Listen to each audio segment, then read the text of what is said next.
Aqui no FIND, como estava falando, a gente é muito informal, você tem aí a palavra, pode começar a sua apresentação, e a gente, em geral, né, faz as perguntas, vai interrompendo, quer dizer, deixa para o final, mas e tem o chatzinho, as pessoas podem colocar também as questões, tá? Mas então Perfeito. a palavra é sua. Muito obrigada. Quanto tempo você quer que eu faça uma apresentação inicial para depois a gente abrir? Pode ser. Quanto tempo? Assim, sei lá, meia hora, 40 minutos. Perfeito. Eu vou tentar ficar no máximo de meia hora. Não, pode ser mais também, como você quiser. Mas, em geral, o pessoal fica dentro, né, de 50 minutos, no máximo, uma hora. E sintam-se à vontade. Isso. E fiquem à vontade para me interromper a hora que quiser, tá? Vamos fazer isso aqui de uma maneira mais informal possível. Eu tenho aqui uma apresentação, eu espero que esteja aparecendo aí para vocês. Está aparecendo? Está ótimo. Está aparecendo, está ótimo. Está aparecendo já com uma apresentação de slide? Ainda não. Ainda não, né? Talvez seja melhor eu ficar nela assim, né? Eu acho que assim... Deixa eu ver uma coisa. Está vendo? Dá para ver a mudança do slide? Dá para ver, sim. É que, às vezes, quando a gente coloca no modo de exibição, ele não aparece. É melhor a gente apresentar aqui.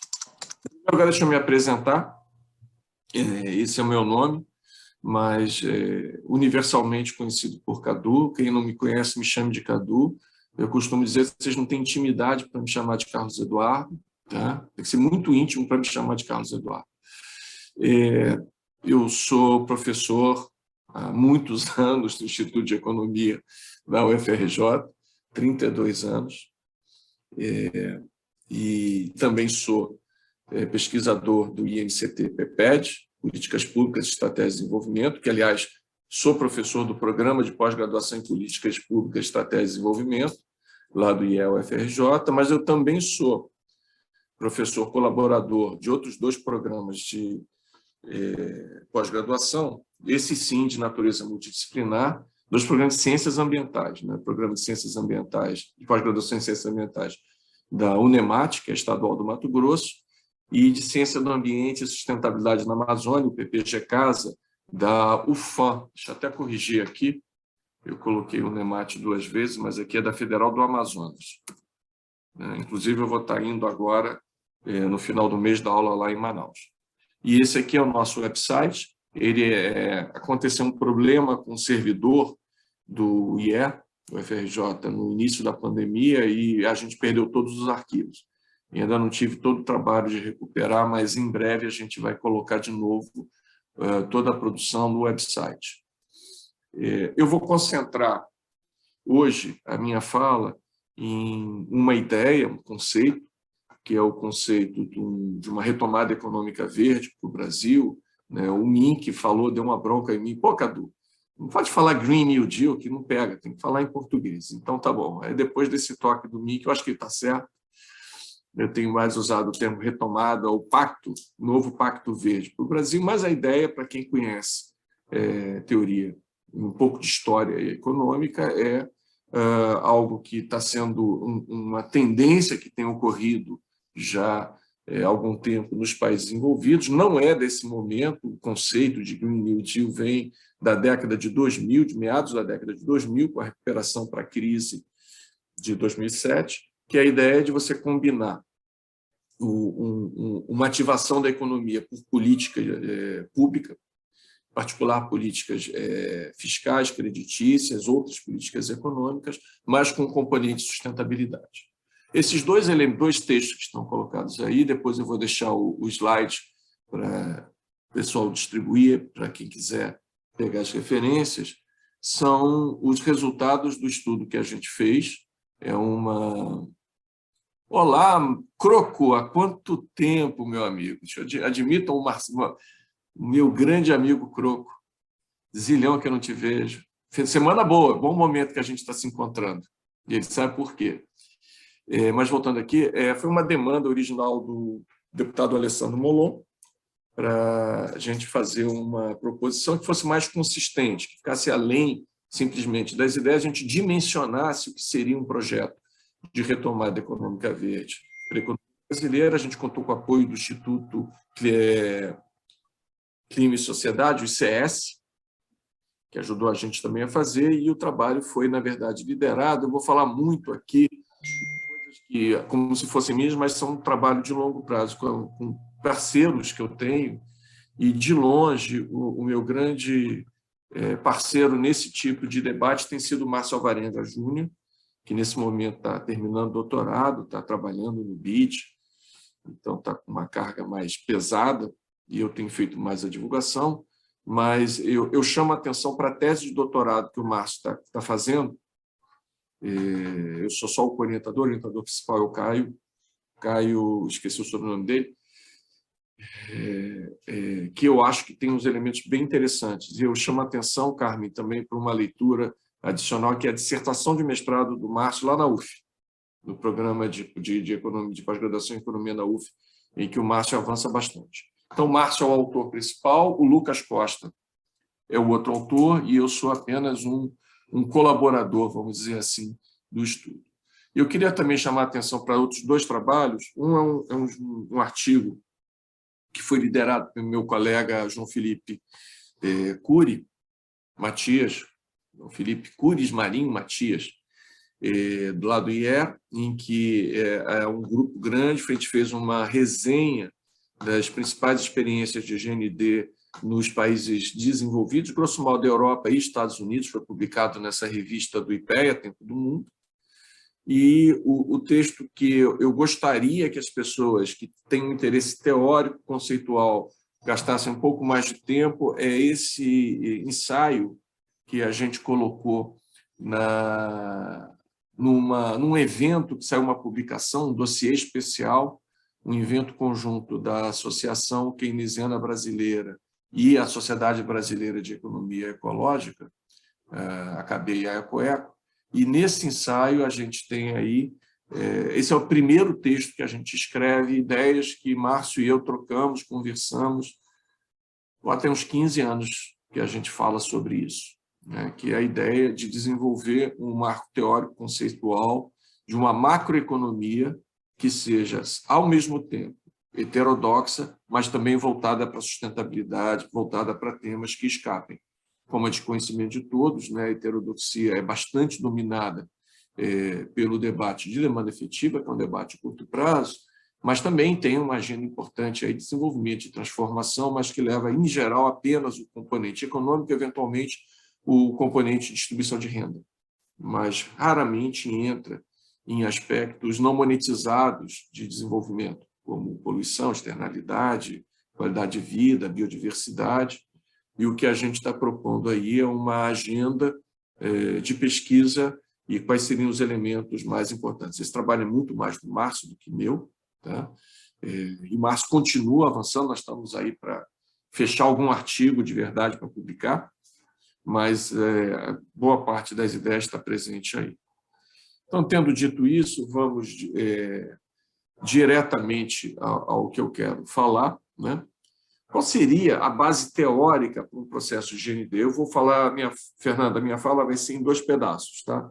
O primeiro pedaço mais conceitual, para depois a gente aplicar isso na prática, né? Dado o momento de possível transformação do Brasil, né? Toda essa transformação desejada, há uma grande ânsia do que fazer, o que a gente tem que fazer. Mas eu acho que merece um pouco de fôlego, e aqui eu tenho o luxo de encontrar gente que tem esse ouvido aberto tanto para as ideias da heterodoxia quanto para as ideias da sustentabilidade, né? E eu aproveito que a presença do Paulo aqui é muito importante, porque, se não me engano, Paulo esteve presente no evento da AKB, né, Paulo? E nós tivemos uma grande discussão naquele dia, que eu acho que a gente ainda não conseguiu avançar concretamente a partir dali, mas são ideias importantes para serem incorporadas. O que a gente tem trabalhado nesse texto são 4 princípios, agora a gente está estendendo um possível 5º, mas eu não vou complicar. Essa fala está baseada em cima do texto apresentado lá na AKB EcoEco, tá? São 4 princípios em que a gente tenta conciliar o princípio da demanda efetiva, que é, a nosso ver, a essência do pensamento keynesiano, obviamente com seu viés pós-keynesiano, e a questão da sustentabilidade, pensando em soluções que não sejam nem ortodoxas, neoclássicas, convencionais, em que a solução basicamente se dá por uma questão de ajuste de preço. Você faz um ajuste de preço relativo, você internaliza a externalidade, você incorpora o custo da poluição, o custo da externalidade, o custo privado, você cria um mecanismo dessa natureza, e isso seria suficiente. Atenção, nós somos favoráveis a todas essas propostas. Faz parte da nossa proposta o princípio do poluidor-pagador, pagamento por serviço ambiental, ou seja, a incorporação tanto da externalidade negativa quanto da externalidade positiva. A diferença é que a gente acha que isso não é suficiente e isso não garante automaticamente a transição para a sustentabilidade. E, por outro lado, uma crítica, e o Paulo Gonzaga já sabe dessa história já de muito tempo, da minha, não digo que seja um debate, mas a minha insatisfação com o que se tornou o movimento da economia ecológica, que é a ausência do princípio da demanda efetiva, né? Discute-se temas de sustentabilidade estritamente como se não houvesse um problema de demanda efetiva, então a questão é simplesmente restringir a oferta. E eu acho que a principal consequência disso é o afastamento cada vez maior, Paulo, isso me preocupa, das ideias da economia ecológica para aplicações concretas. Em particular, me preocupa muito o avanço da maneira pelo qual o debate do decrescimento tem tomado conta da economia ecológica e se desperdiça uma grande janela de oportunidade que são não diria nem que são semelhanças, não é mais do que semelhança, são fundamentos comuns que tanto a visão keynesiana quanto a visão de economia ecológica tem, que são a incerteza, a irreversibilidade do tempo e a não neutralidade das coisas. Então, essa é a ideia nossa. Então, é fazer aí tentar aproximar a heterodoxia econômica de cunho keynesiano com esse grupo que tem trabalhado a visão da sustentabilidade com a discussão disso em relação à economia e tentar criar aí um campo de debate comum. Tá? São 4 princípios, vamos pegar um para cada um, né? Em primeiro lugar, o princípio da demanda efetiva ambientalmente estendido. Isso é um ponto que, em alguma medida, é uma extensão lá dos anos 90, da minha tese de doutorado, em que eu discuti as consequências ambientais das políticas de ajuste macroeconômico. E o tema principal dessa tese de doutorado é que a política ambiental não é neutra em relação ao meio ambiente. Não era, dizer, tinha todo aquele debate, né, da política monetária, política não é neutra, né? Política monetária é neutra ou não é neutra? Política fiscal é neutra ou não é neutra? Em relação à atividade econômica. Eu estou discutindo uma outra coisa. Os anos 80, a gente tem um grande avanço mostrando como socialmente não há neutralidade, ou seja, o debate das consequências sociais das políticas de ajustamento enfatizou a não neutralidade social da política econômica. Então, eu, nos anos 90, estava querendo, então, trabalhar a não neutralidade ambiental da política econômica. E quem quiser, a tese está disponível aí, a Zilene, a tese foi concluída em 96, ela entra com 97, porque eu tive que fazer uns ajustes, um apêndice, mas na metade dos anos 90 ela estava pronta e o meu grande problema era a ausência de diálogo com qualquer pessoa. Eu me sentia desses momentos em que você está isolado, realmente eu estou sozinho no mundo. Tanto que tem coisas que eu publico agora, da minha tese de doutorado, que continuam inéditas, coisas que não havia interesse. Tá? Eu não havia nem gente para dar parecer, porque o pessoal que publicava em Economia do Meio Ambiente era ortodoxo, neoclássico, não entendia a teoria keynesiana. E keynesiano não entendia nada de sustentabilidade. Mas, enfim, tendo feito esse pequeno recorrido histórico, muito disso aí já está presente, então fica aí uma sugestão para quem tiver interesse em aprofundar mais ainda. A base de tudo está lá, a tese de doutorado. A demanda efetiva não determina apenas o nível de emprego, produto e renda. Ela também determina o grau de utilização dos recursos naturais e as emissões associadas, ou seja, existe um impacto concreto existe uma consequência para a sustentabilidade ambiental da tomada de decisão. Tá? Isso é uma coisa que é relativamente percebida por todos, mas raramente incorporada no modelo teórico. Tá? Ou seja, o nível de emissões, o desmatamento, nada disso vai ser neutro em relação à atividade econômica. O que não significa que eu estou estabelecendo aqui uma relação monotônica. Eu estou dizendo que mais atividade econômica, necessariamente mais emissão, mais desmatamento. Não estou dizendo isso. Eu estou dizendo que haverá implicação. E essas implicações tendem a ser muito mais complexas do que usualmente pensado. O segundo ponto da não neutralidade ambiental é que isso, sim, é pouco incorporado e somente agora a heterodoxia começa a prestar atenção nisso.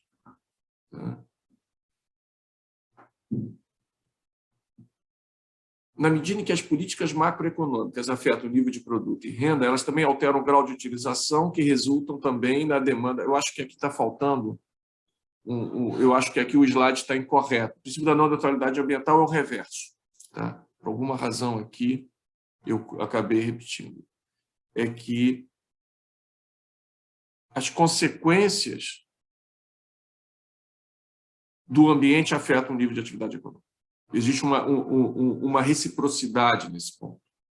E o debate hoje sobre mudança climática revela muito claramente isso. Ou seja, hoje nenhum modelo realmente sério de crescimento ignora consequências de eventos climáticos extremos sobre a determinação de qualquer coisa, qualquer trajetória. Eu chamo a atenção do crescimento de ondas de calor. Nesse momento, a Europa está vivenciando, aliás, todo verão a Europa já está vivenciando uma onda extraordinária de calor, mas a grande onda de calor deste ano não foi na Europa, foi na Índia e no Paquistão, ali na região do Punjab, com temperatura chegando a 60 graus, uma onda extraordinariamente intensa de calor, que resultou, e esse é o ponto, em implicações para a atividade produtiva. Muito calor. Não imaginem que na Índia o sujeito tem ar-condicionado em casa. A grande maioria não tem. O que foi feito como estratégia de emergência durante meses, mais de mês, 2 meses, se não me engano, 2 a 3 meses, você decretou coisas do tipo interrupção do horário escolar na hora, oficialização da sesta, horários de trabalho alterados. Ou seja, você mandava o sujeito para casa na hora mais quente, a escola alterava, e isso, obviamente, altera o produto potencial, altera o nível de atividade econômica, altera a demanda efetiva, altera o nível de PIB. Ou seja, o PIB é fruto, é também consequência da situação ambiental. O que nós temos agora em comum entre a questão da sustentabilidade e a questão da demanda efetiva? Não há uma convergência natural para a sustentabilidade. Tá? E isso é uma diferença grande para o keynesianismo convencional. O keynesianismo convencional se preocupa com um problema típico de curto prazo, como eu elevo o nível de demanda efetiva, eu preciso aumentar o gasto, aí aquela famosa historinha, manda o sujeito cavar um poço de dia e outro sujeito mandar cavar o poço de noite, e o efeito multiplicador gerado pelo consumo pessoal, aumento do consumo pessoal induzido pelo gasto autônomo de contratação desse indivíduo vai ser suficiente para reativar a economia, muda o estado de expectativa, blá, blá, blá. Ou seja, tanto fez, tanto faz. Quando você fala, essa historinha, da forma como era contada, como foi contada para mim na faculdade, exemplifica que não importa o que você vai fazer, o que importa é que você gere demanda efetiva. E aqui a gente entra na grande diferença. Não é qualquer coisa. Não é a mesma coisa você voltar crescendo, estimulando o automóvel com motor à explosão, ou você crescer com a reconstrução urbana para cidades que sejam mais resilientes à mudança climática. É diferente. A composição do produto faz diferença. E isso já está praticamente induzindo uma percepção que eu chamo de matricial da demanda efetiva, que é perceber a demanda efetiva não como um produto agregado, mas aqui já pensando sistemas modernos de contas nacionais, tabelas de recursos e uso, pensando em vetores, em matrizes de investimento, matrizes de gasto. Porque não é a mesma coisa crescer produzindo automóvel e crescer produzindo equipamento de energia eólica. Não é a mesma coisa crescer exportando soja ou vendendo petróleo e crescer com produção de agricultura de baixo carbono, agricultura orgânica e por aí vai. A composição faz diferença. E aí a gente começa a entrar numa seara que é muito pouco trabalhada, a meu ver, pela maioria. Existe gente que faz isso. Lá no Instituto de Economia tem muita gente fazendo isso. É uma longa tradição do Instituto de Economia em trabalhar o que a gente chama de mesoeconomia, né, entre a micro e a macro, que é o mundo da insumo-produto.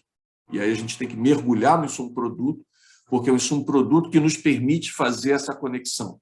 Tá? E óbvio que o nosso modelo é o modelo de insumo-produto. Mas eu queria chamar a atenção disso, a seletividade, ou seja, não chegaremos a lugar nenhum sendo a Arábia Saudita do biodiesel, do biocombustível. Não chegaremos a lugar nenhum sendo a Arábia Saudita do pré-sal. Aliás, a gente não vai chegar a lugar nenhum do mundo sendo a Arábia Saudita de qualquer coisa. Eu não quero ser a Arábia Saudita. Eu quero outra coisa. Em certo sentido, é também uma crítica ao aspecto do crescimento chinês. Não é simplesmente aumentar o poder de consumo da população e, ao mesmo tempo, levar a níveis absurdos de contaminação do ar, perda de tempo de deslocamento de trabalho, esgotamento de recurso natural. Né? Não é uma coincidência, não é à toa que todo o modelo hoje, todo o direcionamento hoje de política econômica dentro da China é justamente para resolver esses problemas que foram criados no passado. Tá? Ou seja, seletividade. Não basta apenas criar demanda efetiva. Eu preciso especificar que setores e atividades devem andar. E aí a gente introduz, já que eu estou colocando no slide, de baixa pegada ambiental, e eu, faltando aqui, vou até colocar já, para não perder aqui o mote, tá? E inclusão social. A gente tem que considerar o elemento social sempre presente para que tenha o equilíbrio dos três elementos da sustentabilidade. E aí há uma literatura kalekiana longa de multiplicadores, incorporando distribuição de renda e por aí vai, que já mostram, que eu não preciso explicar para quem conhece essa literatura, das vantagens, do ponto de vista de dinâmica econômica, de eu ter um modelo que seja socialmente inclusivo. Né? Diferencial de multiplicador, a capacidade endógena de crescimento de consumo pessoal. E isso é um elemento aqui novo, totalmente novo para a literatura keynesiana, que é o princípio do crescimento constrangido. A gente não compartilha a ideia de que valor é fisicamente definido. Eu costumo chamar esse pessoal de neofisiocrata. Isso é uma crítica, Paulo, à galera lá da economia ecológica. Né? Aliás, o grande problema é a ausência de uma teoria do valor e uma teoria de capital que seja compatível com isso. Então, a meu ver, valor é um conceito social. E eu acho que todos aqui derivamos de Adam Smith por isso. Né? O que o Adam Smith faz de fato? Por que A Riqueza das Nações é o primeiro livro, blá, blá, blá? É porque é o primeiro livro que claramente estabelece essa relação. E sendo uma relação social, ela é, em princípio, autônoma em relação ao recurso natural. Contudo, ela é influenciada por isso. Ou seja, embora o valor tenha um conteúdo social, ele é afetado por condições de oferta, por condições naturais. Ele tem limite. Não é que o valor tenha um limite em si mesmo. Eu não estou argumentando que o valor é finito. Existe um limite máximo de crescimento do valor. Não é isso. Eu estou dizendo que a trajetória de crescimento do valor adicionado será influenciada pelas condições naturais. E se houver um problema sério de condições naturais, como eu tenho, a economia não é neutra em relação às condições naturais, eu vou ter um problema sério de atividade econômica, eu posso ter um problema de estagnação. Exemplo, a Índia, que tem o seu produto afetado por uma onda de calor que impede as pessoas de trabalharem. Uma inundação em São Paulo, a tendência é que teremos mais chuvas fortes, torrenciais, que vão parar com a marginal. E parando a marginal, Eduardo Haddad tem um texto lindo, lindo, lindo, já é bem antigo, em que ele mostra a consequência, fazendo aqueles modelos que eles fazem de matriz regional, lá o pessoal da USP, a consequência para o Brasil de um dia parado em São Paulo. Isso significa que eu tenho uma restrição natural para a capacidade de crescimento, mas não é uma relação direta, uma relação que se dá por isso. Portanto, os recursos naturais constrange o crescimento do produto no longo prazo. Existem múltiplas possibilidades de ativar a economia e somente um subconjunto restrito dessas possibilidades leva em consideração esses efeitos no longo prazo. O que, em última instância, significa o seguinte: para uma economia verde, chama se vocês quiserem, aqui tem gente que não gosta do termo de economia verde também, chama de economia de baixo carbono, economia circular, que mais? Economia limpa, o nome que vocês quiserem dar para a criança, desde que ela seja a mesma. Ou seja, esse modelo que a gente quer é a transição para esse modelo de crescimento com respeito aos limites ambientais e inclusão social não é, porque apenas um subconjunto dessas atividades tem essa característica. E, em segundo lugar, ela requer, isso não é espontâneo, isso requer a presença do Estado. E aí nós temos, de novo, a grande recuperação do espírito, abre aspas, keynesiano. A economia não converge. Só que aqui eu não estou falando apenas para o pleno emprego.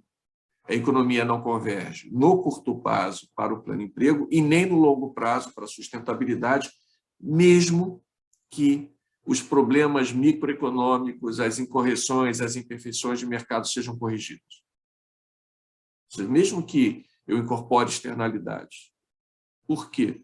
Porque isso requer tomadas de decisão com gente que não está presente. Como é que eu vou incorporar a tomada de decisão das gerações futuras se elas não estão presentes aqui? Como é que elas vão barganhar? O Teorema de Coase, não sei quantos vocês conhecem, que tem uma importância grande na literatura de economia do meio ambiente, mas o Teorema de Coase coloca que as partes vão barganhar para a melhor solução possível. E se o direito de propriedade tiver garantido, custo de transação baixo, blá, blá, blá, você vai ter uma solução de melhor arranjo. Mas como é que eu faço uma barganha entre gerações que nem estão presentes aqui? Quem vai barganhar por elas? E mais, com conhecimento que eu não tenho ainda. Mesmo que eu tivesse um Estado, planejador social, com a melhor das intenções, que realmente pensasse o longo prazo, aí entra a questão da incerteza, que é absoluta. Nós não sabemos o que vai acontecer daqui a 10 anos. Embora existisse até documentário, até um filme mostrando as consequências de uma pandemia, de um vírus maluco que iria aparecer, ninguém incorporou isso, ninguém imaginou Covid. E quando veio Covid, somente alguns virologistas diziam que isso vai durar mais de 2 anos. Ninguém acreditava nisso. Eu não achava que ia durar 2 anos. 2 anos e meio estou com Covid agora, depois de ter tomado 4 vacinas. E sem certeza. Isso é absolutamente incerto. O que vai acontecer daqui para frente? A única coisa que a gente sabe é que vai vir novas. Ponto. Que isso aí é um elemento que a virologia já sabe. Teremos um novo episódio. Pandemias serão uma consequência natural do mundo, da forma como nós estamos vendo. E isso cria relações que a gente não sabe. Quais são as consequências sociais de uma geração que foi criada, interrompida por 2 anos de convívio social normal. Quem tem filho sabe disso. Quem tem filho, eu tenho um filho que completou 14 anos. Bom, ele perdeu aberto. Passou 2 anos, entre 12 e 14, restrito em casa. Restrito vai gradualmente, mas não é o mesmo desenvolvimento. Qual é a consequência? Ninguém sabe. E, ao mesmo tempo, nós temos avanços significativos do ponto de vista tecnológico e temos incertezas do ponto de vista geopolítico. Quem imaginaria que agora que a gente está saindo da pandemia, o vírus continua existindo, mas os efeitos são muito fracos, estou dando aula aqui, estou falando aqui com a garganta um pouquinho só irritadinho, mas de resto, mais nenhuma outra consequência, nem nariz entupido eu tenho. Então, ia ser uma saída, uma transição fácil. E, de repente, a Rússia invade a Ucrânia, com o mais clássico das razões de uma guerra, que é a ocupação militar para expansão de território, com consequências que a gente ainda não sabe direito sobre um monte de coisa. Eu não vou falar disso, que não entendo do assunto, eu apenas chamo a atenção da incerteza do tempo. Então, como tema de agenda de pesquisa, propriamente dito, né? Eu queria aqui alertar para que essas questões vão surgir, vão ser demandadas, vão aparecer com frequência cada vez maior. Tá? A gente tem uma tradição de discussão em termos de demanda efetiva, que é essencialmente um problema de curto prazo, tá? Mas com muito pouca capacidade de resposta sobre sustentabilidade. E na economia, quem tem a tradição de fazer modelagem incorporando elementos de sustentabilidade, que é a literatura de cunho neoclássico, não tem nenhuma capacidade de incorporar demanda efetiva. Aliás, diga-se passagem, Solow, né? Solow até hoje usado como referência, o modelo de Solow dos anos 70, que talvez seja o primeiro grande modelo que pensa uma consequência de longo prazo de sustentabilidade, é o modelo de Solow. Solow faz uso do modelo de Solow.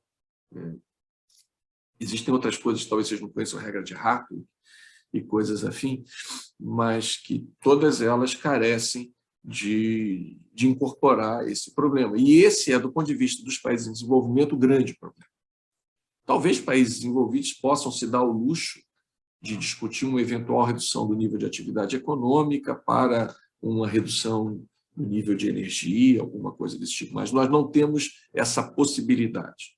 Países em desenvolvimento não têm a possibilidade nem de ignorar o problema da demanda efetiva, dado o elevado nível de pobreza, a necessidade imediata das gerações presentes melhorarem e terem a sua sobrevivência garantida, mas também a questão da sustentabilidade.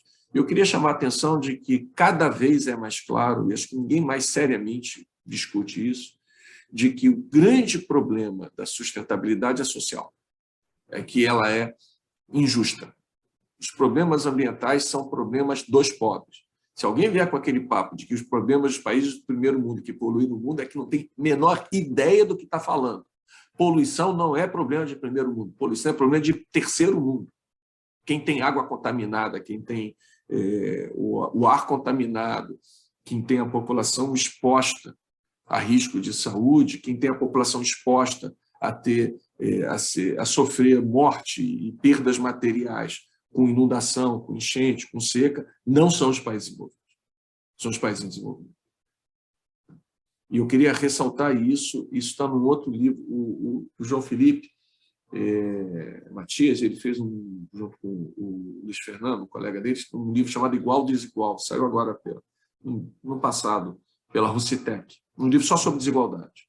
E eu escrevi um capítulozinho desse livro chamado Exclusão Ambiental, em que a ideia, a essência desse artigo é mostrar como a pobreza não monetária é relevante. E quando a gente fala de sustentabilidade, a gente fala em eliminar a pobreza não monetária. Eu não posso pensar a pobreza unidimensionalmente como apenas um problema monetário. Eu me recordo na Rio+20, 2012, que todo o discurso do governo brasileiro era de que nós não temos problema porque a gente está redistribuindo renda, como sustentabilidade é meio ambiente, sociedade, é o social, ambiental e econômico, nós estamos melhorando o econômico, estamos melhorando o social, então o ambiental vai ganhar rebote, porque a gente tinha melhorado os padrões monetários de pobreza. E uma ausência da discussão da pobreza não monetária. O que é a pobreza não monetária? Risco de doença. Quem é que mora do lado do valão? Quem é que mora com o rato passando na frente de casa? Quem é que mora numa área infestada de mosquito que vai transmitir Aedes, que vai transmitir dengue? Quem é que mora num barraco à beira do rio ou que mora numa área de costa que pode deslizar, né, soterrado na próxima chuva forte? Lembrem das imagens agora de Pernambuco. Aquelas casas que estavam soterradas, aquela casa de rico ou de pobre? Então, esse argumento de que meio ambiente é um bem de luxo, que a gente primeiro precisa desenvolver para depois tratar, isso é de quem não entende do assunto. Sério mesmo. Se a pessoa fala isso para mim, a primeira coisa é esta pessoa não sabe, não tem ideia do que está falando. E o que mais tem hoje no mundo é gente falando sobre o que não tem ideia do que está falando. Não tem ideia de que como a questão ambiental é essencialmente um problema social. É por uma razão óbvia. O ambiente ele é relacionado ao espaço. Se a pessoa está num ambiente degradado, ela vai se mudar dali. Se é uma área sujeita a doença, a risco, a violência, a tempo de deslocamento, ela vai mudar. E aí a gente tem esse lindo termo chamado gentrificação, né? As áreas que são privilegiadas sobem no nível de preço, e você tem, por outro lado, o esvaziamento da periferia. Poluição, meio ambiente é problema de pobre, não é problema de rico. Rico se desloca, pobre não.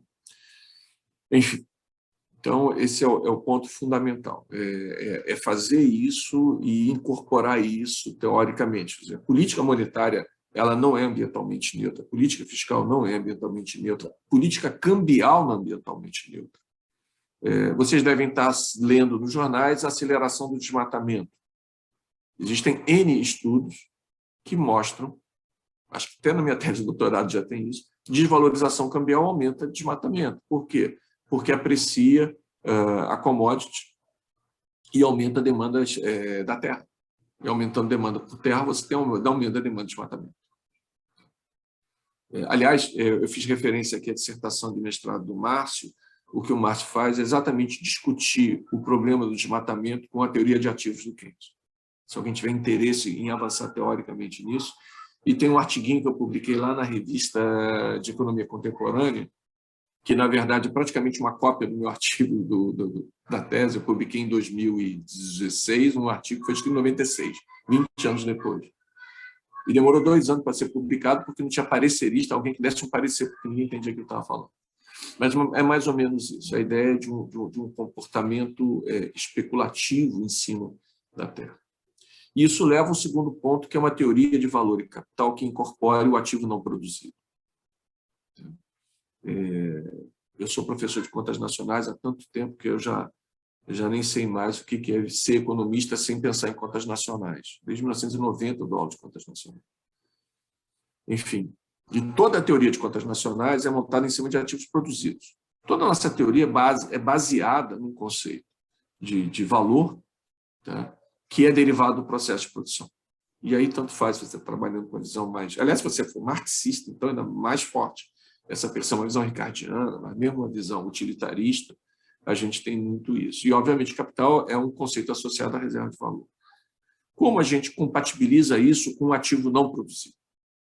Qual é o valor do que não é produzido? E aqui eu remeto ao problema clássico. A gente calcula o valor adicionado, está lá no Adam Smith. Na verdade, ele já tinha copiado os fisiocratas, mas ele coloca melhor. Qual é a adição do valor na manufatura de alfinete? A cada nova etapa, o produto que sai daquela etapa de manufatura vale mais, porque ele tem um poder de comando social maior, e o valor adicionado, a diferença desse poder, preço de mercado, a falta de uma discussão aqui mais complicada sobre isso, menos o consumo intermediário. Então, o valor adicionado é, por definição, o valor da produção menos consumo intermediário. E qual é o valor do consumo intermediário que foi sacrificado no processo de produção? Foi o valor da produção do insumo que foi sacrificado como consumo intermediário. Isso funciona lindamente se o insumo que entra no processo de produção ele é um ativo produzido, ele foi oriundo da fronteira de produção. Mas se esse insumo não foi produzido, ele não é oriundo da fronteira de produção, ele é um ativo não produzido que vem da fronteira dos insumos, que é maior do que a fronteira da produção. Então, por caso clássico, o petróleo. Quanto vale o valor da produção? Aliás, essa discussão é interessante, né, do caso da Petrobras. Quanto vale a Petrobras? Quanto vale a reserva? Mas, enfim, como é que a gente calcula o PIB do setor petróleo e gás? O valor da produção, preço de petróleo, vezes a quantidade produzida, menos o consumo intermediário, que é o sacrifício de insumos produzidos. O que não entra nessa conta? O valor do petróleo em si. Porque, como ele não foi produzido, seu valor da produção é zero. Então, ele não tem valor. E aí a gente superestima. a gente ainda não tem uma resposta adequada nisso. Há grandes avanços. Essa foi a minha dissertação de mestrado, mais tempo ainda, a gente ainda... acho que boa parte aqui nem tinha nascido ainda, mas que era uma discussão sobre contabilidade, contas que a gente chama de contas ambientais. E aí o Paulo Gonzaga vai lembrar desse tempo, né, Paulo? Que a gente estava lá trabalhando, eu com o Cerô, na equipe montada lá no IPEA, o Paulo no IBGE, em 1991, né, tentando estabelecer uma metodologia para o IBGE estabelecer contas econômicas ambientais, que hoje existe alguma coisa, mas muito abaixo do que seria pensado naquela época, né? E o que eu fiz especificamente como dissertação de mestrado, que foi o cálculo dessa renda, desse custo de uso, que seria o sacrifício de valor da produção mineral, nós não temos nenhuma conta de depressão mineral no Brasil. Não existe, o IBGE nem está planejado no IBGE, que é o problema do esgotamento do recurso mineral, né? Inconfidência mineira. Qual é a origem histórica da Inconfidência mineira? O ouro acabou. Qual é o problema de você considerar infinito um recurso finito? É que ele é finito, ele acaba. O ouro acabou. Itabira, o minério de ferro de Itabira acabou. O manganês da Serra do Navio acabou. Chega um momento que acaba. E aí, o que acontece, né? Enfim, a gente tem aí uma necessidade de trabalhar com isso. Por outro lado, o pessoal que tem uma modelagem ecológica disso não tem uma teoria própria de valor e, consequentemente, capital. Tá? Eu vejo muita gente super interessada em economia política, na discussão do conceito de valor, principalmente nos clássicos, mas eu vejo muito pouca interesse nesse tema específico, né? O que seria uma teoria do valor que compatibilizasse, nesse caso, o princípio de demanda efetiva, a teoria do valor-utilidade, né? Keynes é utilitarista, com a questão da perda de ativos não produzidos. Fernando, já estourei muito meu tempo. E crescimento, não decrescimento. Deixa eu agora acelerar. Já falei... Não, pode ir tranquilo, Cadu. E aqui eu já falei um pouco sobre isso, né? A gente precisa... Que tipo de crescimento?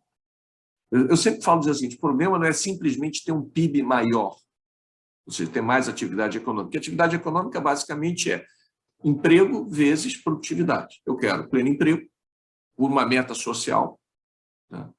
Eu nunca esqueço disso. A Vitória Tic foi muito... Se eu tivesse que ter alguma pessoa que foi minha co-orientadora informal, foi a Vitória Tic. E ela falava isso sempre para mim. Por quê? Pleno emprego?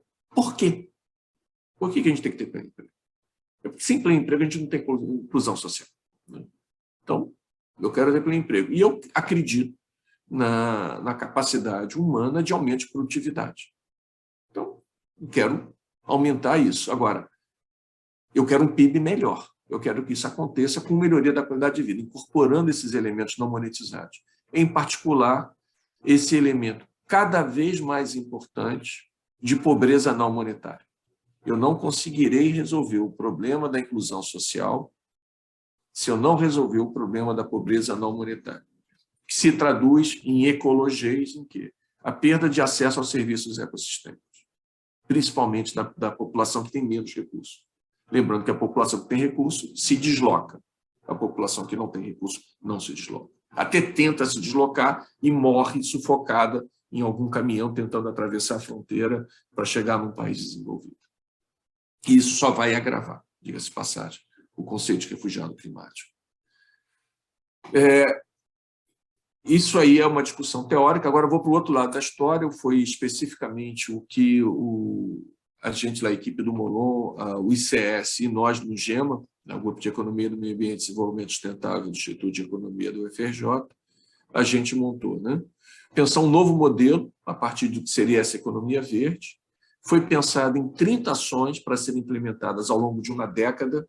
A gente estava pensando sempre em 2030, 2020 a 2030, mas a gente sempre dá um puxadinho, né? É porque 2030, na área da sustentabilidade, é um marco importante, porque é a Agenda 2030, as metas, os Objetivos de Desenvolvimento Sustentável, é tudo referido a 2030. Tá? O plano visa a recuperação da atividade econômica, mas com redução da pobreza e desigualdade. Como? Através de gastos que são exatamente os gastos que a gente requer para fazer a resiliência ambiental, né? Adaptação e mitigação às mudanças climáticas. Para quem não sabe, adaptação Mitigação e reduzir as emissões. Então, quando eu impeço o desmatamento, eu reduzo as emissões, eu diminuo o problema. Adaptação é uma outra coisa. Mesmo que a gente zerasse as emissões agora, o clima vai esquentar, porque a camada, a concentração de gases de efeito estufa já aumentou, e o efeito de aquecimento é gradual. Então, o clima será mais instável, mais variável, uma média mais quente, mas uma oscilação muito grande, e a gente precisa se adaptar a isso. E a gente precisa de uma política pública voltada para as populações para atender isso. Então, não é apenas um plano de recuperação econômica, voltando àquela questão da seletividade, é uma repactuação, tá? Num contexto de emergência climática em que a gente precisa evitar os problemas mais disruptivos no clima. Então, do ponto de vista de agenda econômica, a ênfase é em criação de emprego, mas não qualquer emprego, de novo a seletividade. A gente quer reduzir a informalidade, aumento do emprego formal. É importante termos a questão fiscal, né? E aqui eu não vou discutir, não vou entrar no debate de MMT, se é ou não é endógeno, querendo, ou seja, mesmo que, teoricamente, eu não vou entrar nesse mérito, eu não precisasse ter essa capacidade endógena plena de financiamento no investimento, eu preciso do ponto de vista expectacional. Além disso, a gente tem um elemento muito forte subnacional, e o subnacional não cria moeda. Ele precisaria do nacional estar condizente com isso. Um outro elemento importantíssimo, que é reverter a reprimarização da economia brasileira, porque essa reprimarização acentua esse caráter predatório, né? Nós estamos voltando a uma economia do século XIX, que é extremamente excludente do ponto de vista social e predatória do ponto de vista ambiental, além de ser estúpida do ponto de vista econômico. Ou seja, a gente está andando para trás, inclusive, no valor da terra.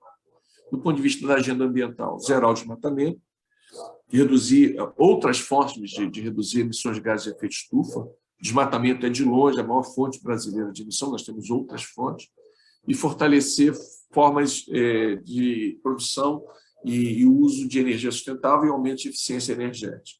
E, do ponto de vista social, combater a pobreza, tá? Mas incluindo esse conceito de desigualdade, não apenas da renda, mas também da desigualdade ambiental, a exclusão ambiental, é através de que a recuperação da capacidade do Estado em prover serviços públicos de qualidade. Tá? Então, isso é o que a gente chama de crescer melhor, ou seja, não basta ter um PIB maior, a gente quer ter um PIB melhor. Tá? Então, são os pontos fundamentais, como fazer isso, né? Uma ênfase muito grande em tecnologia e inovação, para que a gente faça essa transformação.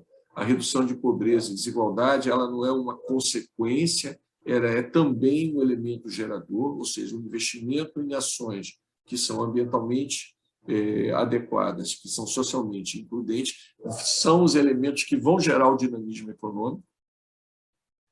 A gente tem 5 grandes eixos, essas 30 ações estão incluídas nesses 5 eixos. Tá?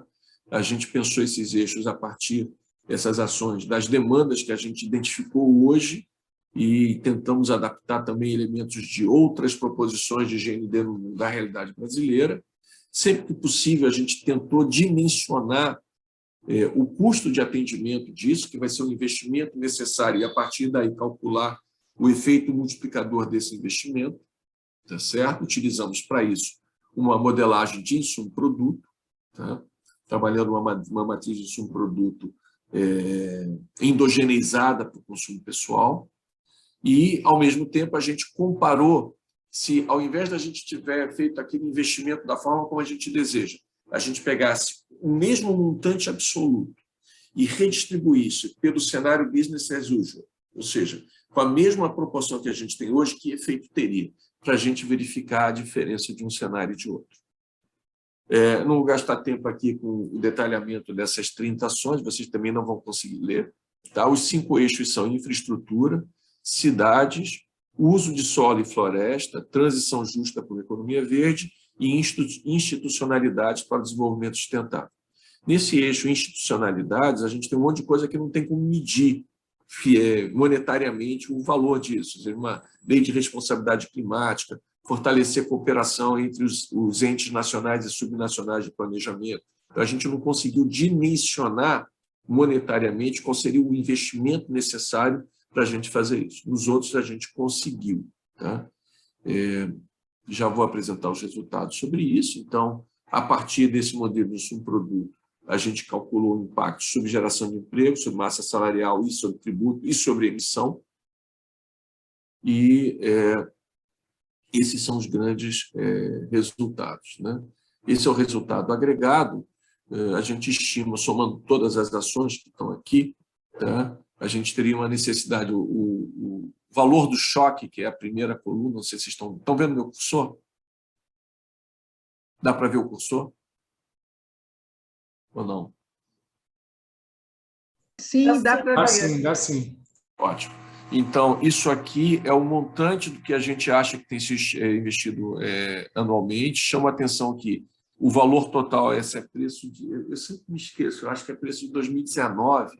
Eu estou na dúvida se é preço de 2019 ou preço de 2020. Tá? 2019 para 2020 não é um salto tão dramático como 2020 para 2021 e 2021 para 2022, ou seja, ainda é uma inflação relativamente baixa. Desculpe, minha memória está falha. Mas metade disso, de 509, 248 é no eixo cidades. O que é o eixo cidades? Habitação sustentável, infraestrutura de saneamento básico, resiliência urbana contra eventos extremos, desastres naturais, inundações, deslizamento de terra, mobilidade urbana, redução do tempo de deslocamento, ou seja, isso é qualidade de vida na veia. Não preciso nem dizer que como isso é necessário do ponto de vista de qualidade de vida, da necessidade, o ganho de cidadania, de inclusão social que isso traz. E isso traz um efeito benéfico também, que as pessoas não imaginam sua produtividade. A gente tem uma linha de trabalho que estima custo de imobilidade, quanto é que as pessoas perdem, não se deslocando para o trabalho. Né? E dá para, aqui na região metropolitana do Rio de Janeiro, São Gonçalo, um valor de 5% do PIB do município. Se você calcular o valor da hora perdida, gasta, engarrafada na ponte. Né? Hoje a ponte engarrafou, eu fiquei a pé, o cara não pôde trabalhar, não pôde estudar, qualificação e por aí vai.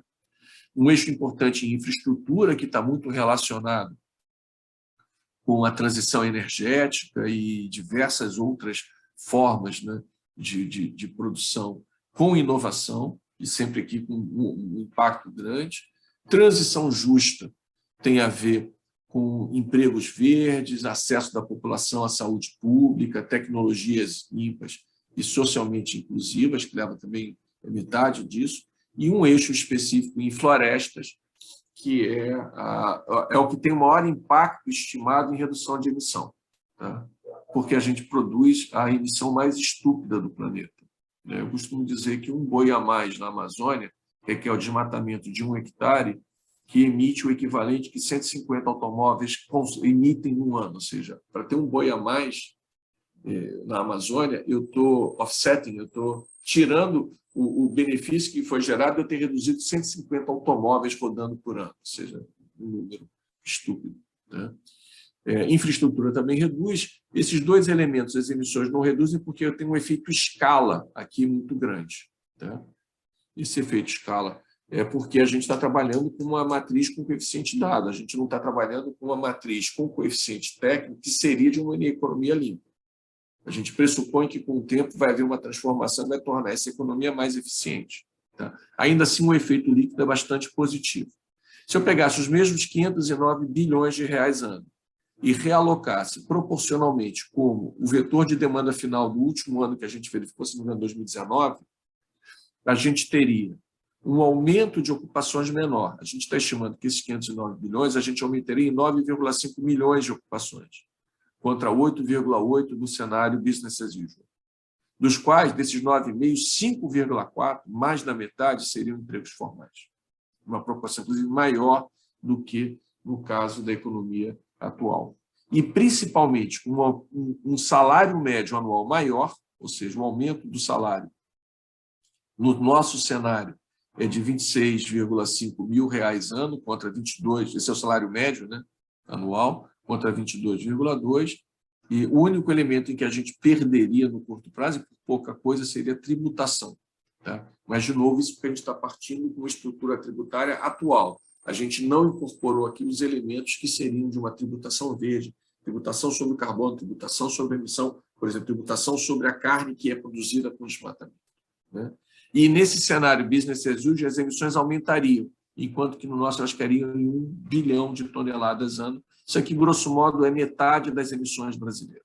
No nosso cenário, a gente conseguiria tudo isso e reduzir pela metade as emissões brasileiras. A gente... Até 2030, né, Cadu? 2030, é um cenário de 10 anos, né? Isso é por ano até 2030. É médio, valor médio. A gente estimou os custos, isso aqui para cada projeto, não vou ter tempo aqui para detalhar, tá? E aqui tem cada eixo, o detalhamento de cada uma dessas ações, o quanto custaria e o efeito agregado do eixo, tá? A gente consegue isso. É óbvio que são números muito agregados, muito, não vou dizer chutado, porque não é, a gente tem metodologia, mas que são proxies, né? A gente não tem aqui uma pretensão de um nível de precisão grande, mas eu chamo a atenção que é o único estudo que a gente conhece que tem esse dimensionamento, tá? Então, aqui seria o eixo florestas, né? Está muito chamado a atenção. Na verdade, aqui está errado, aqui não é floresta, me parece ser transição justa. O título está errado. E aí? Como é que eu geraria esse recurso? E eu prometo que esse é o último slide, tá? E paro por aqui.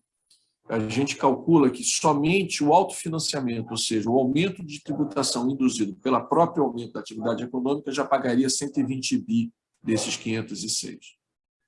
Mas, grosso modo, a gente tem tributação, aplicação de CID sobre combustíveis fósseis, exatamente o oposto do que a gente está vendo hoje, né? A gente tem um espaço aí para crescer em 100 bilhões de arrecadação de imposto sobre combustível fóssil. Infelizmente, o debate hoje está sendo totalmente envenenado pela ideia de o que a gente tem que reduzir tributação sobre combustível fóssil. Isso vai dar um problema sério para o Brasil mais à frente, porque nenhum fórum internacional vai aceitar isso. E é equivocado. Mas reduzir imposto, subsídio agrotóxico, criar um imposto específico sobre carbono, atualização de alíquota do imposto territorial rural, o Instituto Escolhas tem muito trabalho sobre isso, tá? Desenvolvendo muito, que é um imposto que é praticamente abandonado, a gente tem um espaço grande de recuperação disso.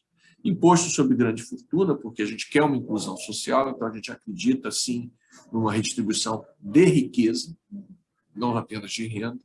Aumento do imposto sobre herança, idem. Tributação de lucros e dividendos, a gente tem uma estrutura tributária completamente perversa do ponto de vista de inclusão social. Redirecionamento dos recursos que hoje são alocados aos fundos funcionais do Nordeste, do Norte e do Centro-Oeste, que são basicamente dinheiro que sai do imposto de renda da gente, que vai para subsidiar a pecuária de alto carbono e baixo emprego. Aliás, não só de baixo emprego, de desemprego, né? O setor agro no Brasil é o maior desempregador. E aqui, capacidade, somente um RED mais na Amazônia, 27 bilhões e meio ao ano de instrumentos de carbono. Eu queria chamar a atenção de que só isso daria 506 bilhões, mas o grosso do que a gente precisa é crédito. Isso aqui são fluxos, né? A gente precisa de crédito, a realocação de crédito. Ou seja, essa conta aqui é só uma ilustração para mostrar que a gente não está falando em nada absurdo. Aliás, em termos proporcionais, esses 509 bilhões representam sobre o PIB brasileiro, ele tem uma ordem de grandeza muito próxima ao que é o GND americano sobre o PIB americano. Não é nada demais, tá? Enfim, e por aí a gente tem mais detalhamentos. Fiz uma bobagem aqui, e aqui é uma outra discussão que eu vou parar, que tem a ver com o GND para o Rio de Janeiro. Falei para cacete, como eu disse para vocês, eu falo muito. E essa é a ideia, ou seja, é viável, é possível, dá para fazer. O seu número está errado aqui, está errado ali, é claro. É um número feito por 3 caras, com poucos recursos, com algum apoio de gente, mas utilizando o que tinha na bibliografia. Mas o que ele mostra é o grande esboço. Esse esboço é possível, isso é viável, né? Especialmente quando, se a gente incorporasse aqui, agora estou vendo aqui o meu amigo Croco, elegantemente vestido de preto e branco, como deve ser, sempre, é o crédito, é o financiamento, né? A gente ter e aí, Fernanda, isso tem muito a ver com o teu papo, né? a necessidade, e isso a gente tem um avanço muito grande. Felizmente, as instituições financeiras estão mais atentas a isso. O problema não está na instituição financeira, especialmente do setor público. Está na cabeça. Né? Na cabeça. A cabeça continua muito... digo assim, o gestor financeiro, o sujeito do BNDES, o sujeito da FINEP, o sujeito do Banco de Desenvolvimento, ele tem uma percepção disso. Se fala com o BASA, por exemplo, o BASA sabe. O cara que está dando crédito lá do Banco da Amazônia sabe para que está indo aquele dinheiro. Só que ele é pressionado, isso é uma coisa louca. Esses fundos constitucionais, só para dar um exemplo, ele é pressionado a desembolsar a carteira toda, porque se ele não desembolsa a carteira toda que ele tem, ele é visto como uma falha. E que tipo de projeto aparece para receber aquilo? Pecuária. Então, ou ele não vai alocar a carteira toda, ou ele vai alocar na pecuária. Se houvesse uma regra diferenciada, se a gente pudesse estabelecer taxas diferenciadas, tem toda restrição, tem um monte de coisa que a gente poderia falar, especificamente sobre financiamento. Tá? Mas eu paro por aqui, só para mostrar que isso é viável. Os nossos números mostram que, sim, é possível crescer mais e melhor, tanto do ponto de vista de inclusão social, e a nossa métrica não é apenas ter mais ocupação, mas como ter mais ocupação formal, com maior salário médio, e reduzindo a emissão, que é a nossa proxy para meio ambiente. Obrigada, Cadu. Excelente. Realmente, esse exercício que você apresentou é fantástico, né? Porque é um esforço grande, né, de mostrar a viabilidade, né, de um projeto mais inclusivo e com sustentabilidade. E a primeira parte da apresentação, você dá um embasamento teórico, uma lógica, né? Por que o crescimento, incorporando a questão da sustentabilidade dentro da ótica keynesiana, faz todo sentido. Estou assim, fascinada, eu não conhecia, só a primeira vez que eu estou assistindo essa apresentação. Obrigada aí, e fico contente que a gente tenha isso gravado para deixar disponível para o pessoal do FIND, que não pôde estar aqui hoje.